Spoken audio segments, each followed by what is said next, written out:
We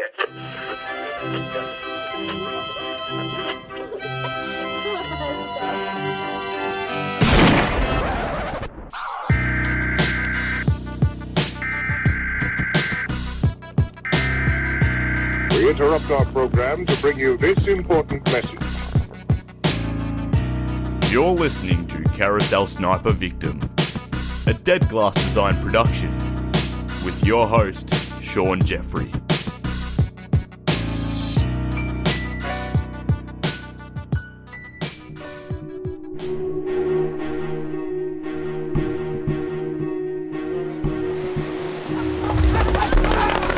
At the turn of the 20th century, with Australia just beginning its life as a new nation, a tragedy was unfolding. From the remote coast of Western Australia to deep within its inhospitable interior, an immense engineering project was underway. A project so ambitious, it threatened to change the course of Australian history. At its heart were two men, a visionary premier and an engineering genius, bound together by a dream, a man-made river through the desert, the longest freshwater pipeline ever built, designed to unlock countless riches and help create a nation. In their struggle against the forces of nature and the forces of politics, one would be proclaimed a national hero, while the other would be driven to his death. This is a story of personal tragedy, political rivalries, corruption, and trial by media that nearly tore apart Australia at the moment of its birth.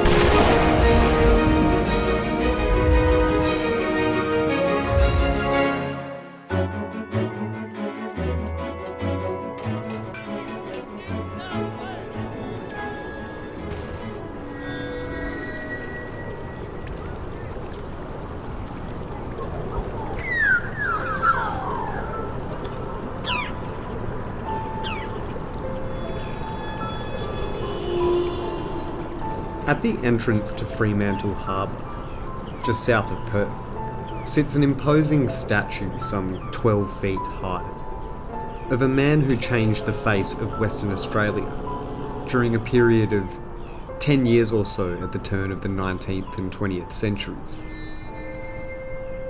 This statue is of Charles Yelverton O'Connor, Engineer-in-Chief in the colony from 1891 to 1902. At the base of this statue are plaques depicting his most notable engineering achievements. But O'Connor's grand visions of engineering greatness for this fledgling Western Australian colony didn't come cheap.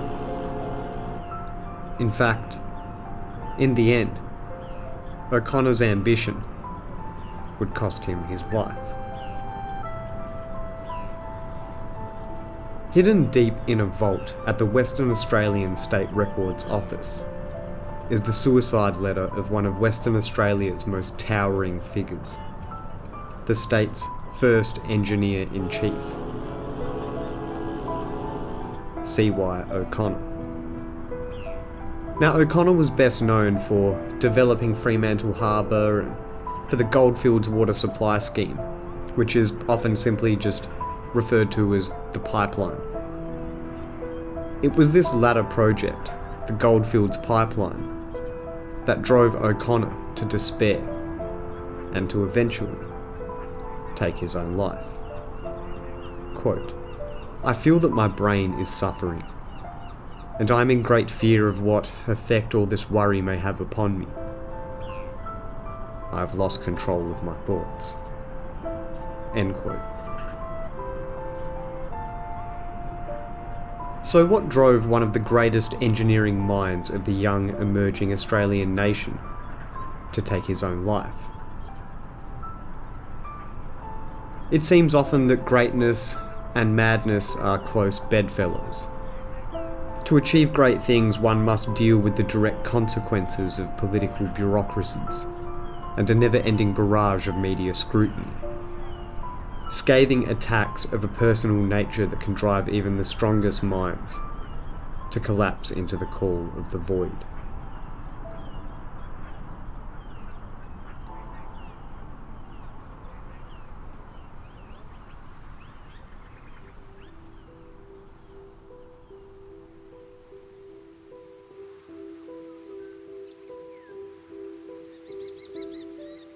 Charles Yelverton O'Connor was born on the 11th of January 1843 in Gravelmount House, a small country house in Castletown, Kilpatrick, a parish located between Kells and Ardee in the north of County Meath, Ireland.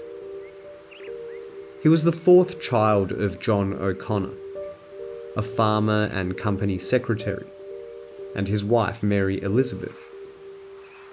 O'Connor was homeschooled by his aunt before being educated at the Waterford School.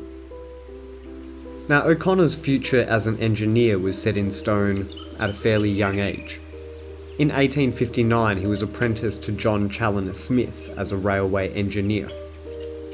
O'Connor was destined to be a great thinker, and his passion drove him beyond the shores of his home in Ireland. At the age of 21, he emigrated to New Zealand, and on the 6th of September, 1866, he was appointed assistant engineer for Canterbury Province.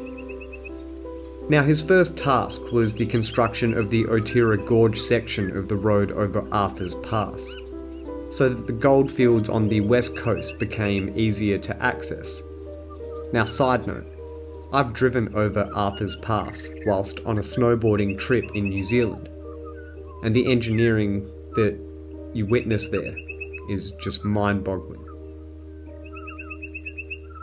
After holding numerous other positions, O'Connor became inspecting engineer for the entire South Island of New Zealand. With his career as a successful engineer well underway, his mind now turned to love and pursuits of an idyllic family life.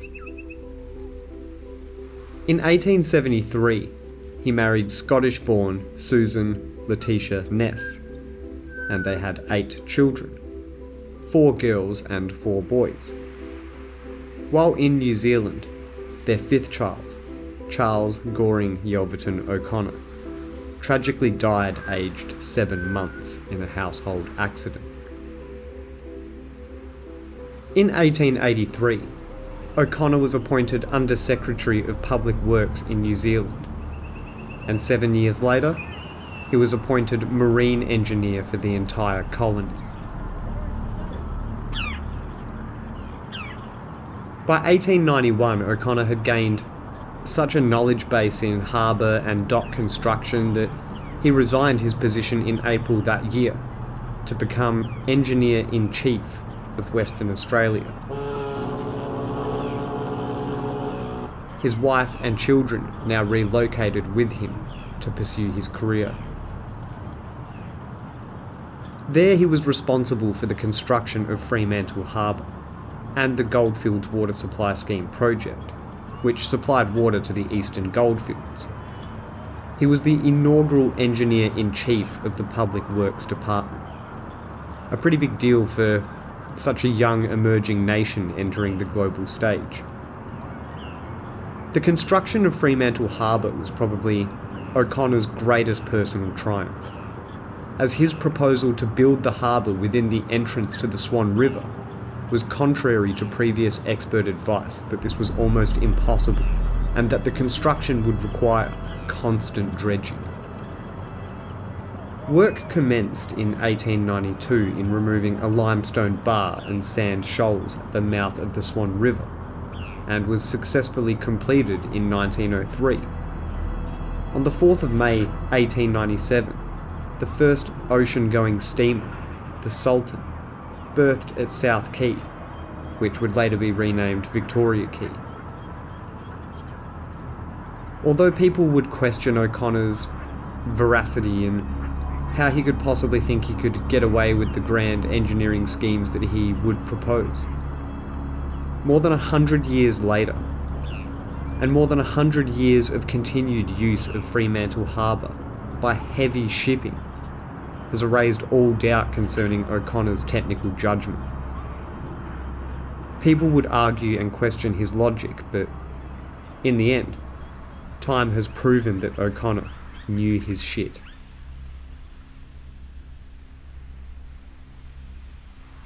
O'Connor was also appointed Engineer-in-Chief and Acting General Manager of Railways in Western Australia. Upgrades of existing lines and plans for new lines were made. The search for water for the northern Southern Cross route was initiated by O'Connor. He was in charge of each and every railway in the enormous state of Western Australia. And he was killing it. Engineering. Finding practical and implementable solutions for the problems facing this emerging Western Australian society was what O'Connor lived for, and he was damn good at it. But the piece of work that O'Connor is best known for, and ultimately the work that would take the biggest personal toll on him, was his work on the Goldfields Water Supply Scheme. This pipeline, which actually starts about 2 kilometres from where I'm recording right now, carries water 530 kilometres, 330 miles, from Perth to Kalgoorlie. Now, why did we need to get water out to Kalgoorlie in the first place, you might ask? In a word, gold. A succession of gold rushes in the Yilgarn region near Southern Cross in 1887, and at Coolgardie in 1892, and at Kalgoorlie in 1893, caused a population explosion in the barren and dry desert centre of Western Australia. This was exemplified by towns like Cunderdin and Merredin. On the 16th of July 1896, Member of Parliament John Forrest introduced to Western Australian Parliament a bill to authorise the raising of a loan of £2.5 million to construct the scheme. The pipeline would pump 5 million imperial gallons, 23,000 cubic metres of water per day, to the goldfields from a dam on the Helena River near Mundaring Weir in Perth, pumped in 8 successive stages through 330 miles of 30-inch diameter pipe. 30 inches is like 760 mil. Once the water reaches Kalgoorlie, it's then reticulated to various other mining centres in the goldfields. The lake created by Mundaring Weir is now known as Lake O'Connor, and it still provides drinking water for the towns along the pipeline to Kalgoorlie to this day. But regardless of O'Connor's success, he wasn't without his critics. O'Connor was subjected to prolonged criticism by members of the press and also many members of the West Australian Parliament over the Goldfields Pipeline scheme. John Forrest, the man who had initially tried to raise the money, had always been a supporter of O'Connor, but he had since left West Australian politics to become a federal defence minister. Now the defamatory attacks by the press were really wounding O'Connor deeply. One political commentator of the time describes how political machinations and individual greed led to many libelous newspaper articles about O'Connor toward the end of the pipeline project.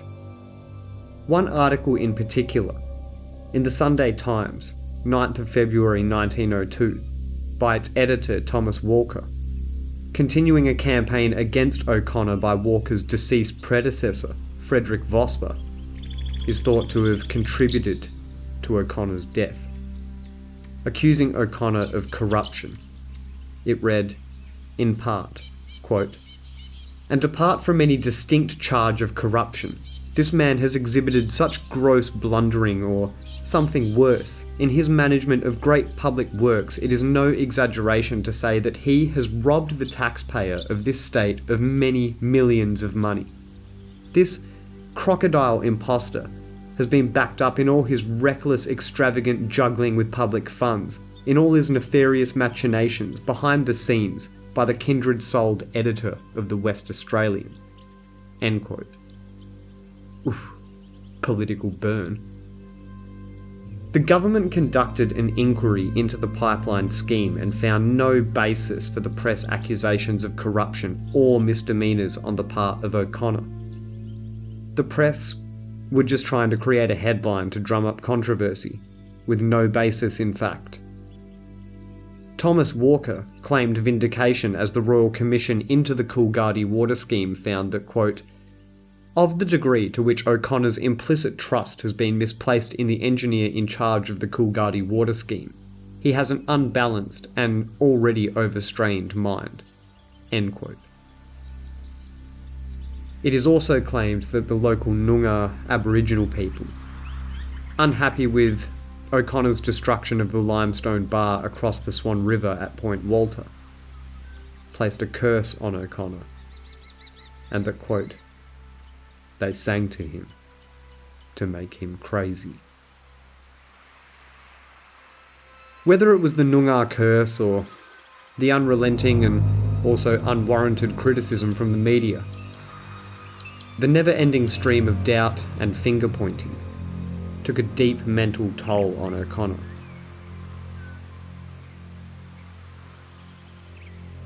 On the 10th of March 1902, at around 4:40 a.m. in the morning, after penning his final letter, O'Connor rode his horse south of Fremantle Harbour, down to Coogee Beach, and straight into the surf at Robb Jetty. He then drew his pistol and shot himself from his horse. His lifeless body fell into the clear blue waters of the Western Australian coast. Now, of course, O'Connor wasn't just gonna out and run. He did, of course, leave a suicide note which included instructions for the completion of his pipeline. Quote, "The Coolgardie scheme is right, and I could finish it if I got a chance and protection from the misrepresentation, but there is no hope of that now, and it is better that it should be given to some entirely new man to do who will be untrammelled by prior responsibility. Put the wing walls to the Helena Weir at once." End quote. O'Connor had been a man of strong personality, initiative and imagination. He was compassionate, forward-looking, and seemed to many contemporaries a genius. With his varied interests and quick wit, he was a delightful host and a man of strong family feeling and deep moral convictions. On the 12th of March, 2 days after O'Connor took his life, a vast congregation followed his body to the Anglican portion of the new cemetery at Fremantle. The grave was to be marked by a great Celtic cross erected by O'Connor's loyal staff. His wife, 3 sons and 4 daughters survived him. 2 of the sons became engineers. 2 of the daughters married engineers, one of them being the well-known Sir George Julius, and another daughter, Kathleen, or she would now go by Kate, became a distinguished artist. Nowadays, all that's left of O'Connor's legacy, apart from his amazing engineering works, are some bronze statues of O'Connor by Pietro Pacelli, one erected at Fremantle and one in the waters off Coogee Beach, right where he took his own life. At high tide, it's almost completely submerged. You can just see the head of a horse and the man sticking out of the waves. But at low tide, you see that it's O'Connor riding his horse and he's staring back towards Fremantle Harbour. State Records Office Senior Archivist Damien Hassan said that O'Connor's suicide letter, which formed part of the inquest records into O'Connor's death, was a deeply sad but historically significant document. Quote, "The thing that's most surprising about this document are the last words he wrote, about his work and getting the job completed. I think that reflects the nature of the man and how committed he was to the public service and its projects. He was just an incredible figure in our state's history." End quote. The tragic death of the Chief Engineer of the Public Works Department, C.Y. O'Connor, 10 months before the Coolgardie Water Supply Scheme was completed, is fairly well known locally. One urban myth is that O'Connor took his own life because when the pumps were started, the water just didn't flow. That's not true at all. What is not well known is the real cause of his untimely death.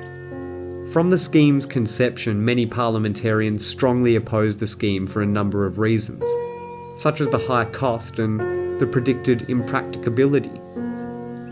But it was completed on time and for the cost that O'Connor had estimated. O'Connor was quite content to ignore accusations of his technical competence because he knew his engineering judgment was sound. But it would seem that he was very hurt by the suggestions that he was dishonest. C.Y. O'Connor killed himself with a shot to the head just south of Fremantle on the 10th of March 1902. It was not even a year later, on the 24th of January 1903, surrounded by local, state and federal dignitaries, Sir John Forrest officially opened the Goldfields Water Supply Scheme in Kalgoorlie, expressing his sadness that O'Connor had not lived to receive the honour that was so justly due to him.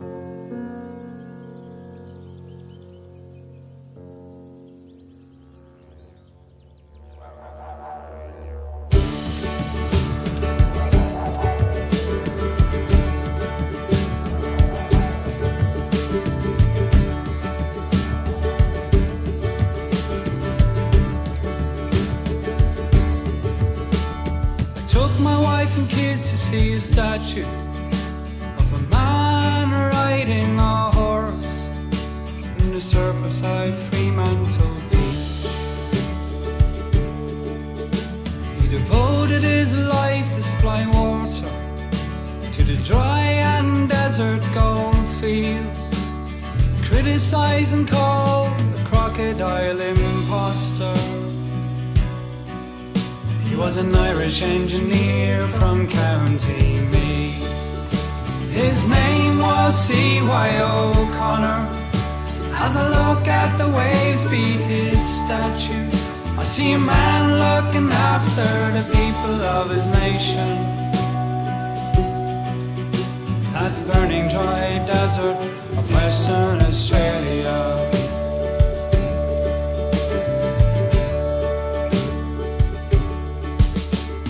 Took his own life at this beach, riding his horse into the surf. He held a gun.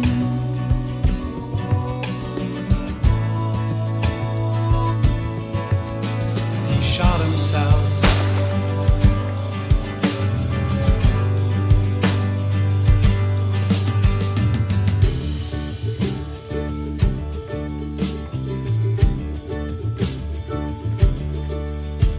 The water finally flowed, less than a year from his death. I hope the carpers felt ashamed. O'Connor, may you rest in peace. His name was C.Y. O'Connor. As I look at the waves beat his statue, I see a man looking after the people of his nation. That burning dry desert of Western Australia. We can learn from C.Y. O'Connor as we look at the waves beat his statue. We see a man looking after an exploding population. In the barren dry desert Western Australia, that burning dry desert of Western Australia, Western Australia.